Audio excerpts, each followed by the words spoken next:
வார்த்தைகளை கொண்டு ஜாலம் புரிவதில் உலகில் உன்னை மிஞ்சியவன் இல்லை வாசுதேவா.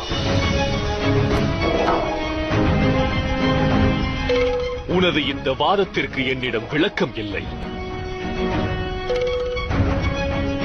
ஆனால் ஒன்றை மட்டும் உரைக்கின்றேன்.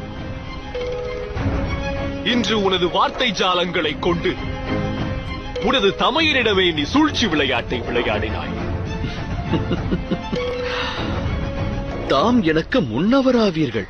தம்மோடு விளையாடும் உரிமை எனக்கு உள்ளதென்று உணர்கிறேன்.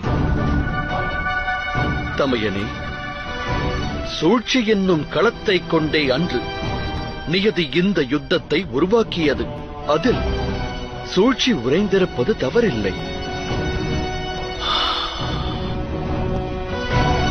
இன்று வாயுவின் புதல்வன் அகிலத்தின் பார்வைதனில் பெரும் அதர்மச் செயல் புரிந்தார் என்பது உண்மை என்றால் துரியன் வீழ்ச்சியுற வேண்டியது இறைவனானை என உணருங்கள்.